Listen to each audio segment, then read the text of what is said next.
বিচার কাজ পরিচালনার জন্য একদিন মহান নবী হজরত সুলাইমান আলাইহিসসালাম জিনদের আদেশ দিলেন একটি বিস্ময়কর সিংহাসন তৈরি করতে।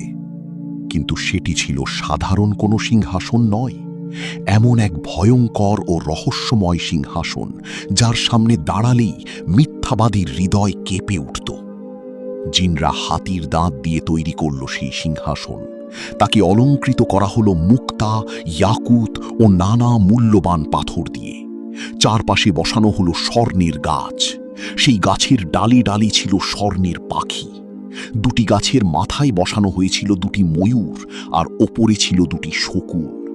সিংহাসনের দুই পাশে দাঁড়িয়েছিল দুটি ভয়ঙ্কর সিংহ, আর পুরো সিংহাসনটি রাখা হয়েছিল এক বিশেষ পাথরের ওপর, যার নিচে ছিল স্বর্ণের তৈরি দুটি বিশাল অজগর। যখনই হজরত সুলাইমান আলাইহিসসালাম সিংহাসনের প্রথম সিঁড়িতে পা রাখতেন, তখনই সেই সিংহাসনের সবকিছু যেন জীবন্ত হয়ে উঠত।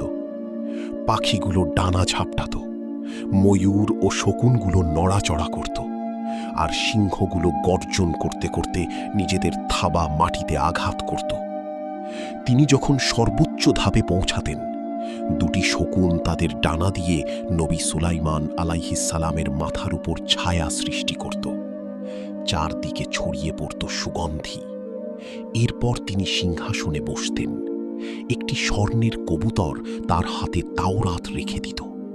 তারপর শুরু হতো বিচার কার্য।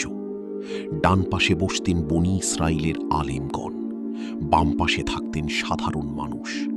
সবাই নিজ নিজ মর্যাদা অনুযায়ী অবস্থান নিত। কিন্তু সবচেয়ে আশ্চর্যের বিষয় ছিল, যখন কোনো ব্যক্তি মিথ্যা সাক্ষ্য দিতে সামনে আসত, তখনই সিংহাসনের সিংহ, পাখি ও শকুনগুলো ভয়ঙ্কর আচরণ শুরু করত। সিংহগুলো গর্জন করত, পাখিগুলো ডানা ঝাপটাত, আর সেই মিথ্যাবাদী ভয়ে কাঁপতে শুরু করত। ফলে কেউ সহজে মিথ্যা বলার সাহস পেত না। এক সময় বুখতানাসর সেই সিংহাসনের কথা শুনে লোভে পড়ে যায়।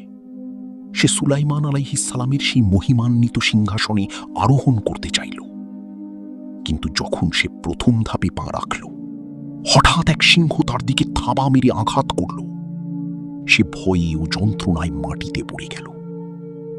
তবু অহংকারে সে আবার চেষ্টা করল। কিন্তু এবার আরও ভয়ঙ্কর ঘটনা ঘটল। সিংহাসনের প্রাণীগুলো তাকে এমনভাবে আক্রমণ করল যে সে মারাত্মকভাবে আহত হয়ে পড়ল। বলা হয়, সেই আঘাতের যন্ত্রণাতেই শেষ পর্যন্ত তার মৃত্যু হয়।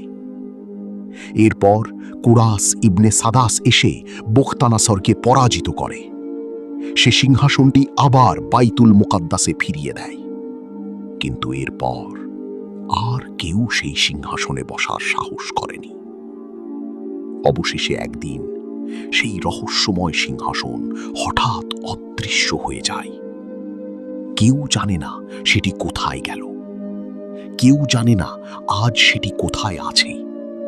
আর এই বিষয়ে প্রকৃত জ্ঞান একমাত্র আল্লাহ তাআলার কাছেই রয়েছে।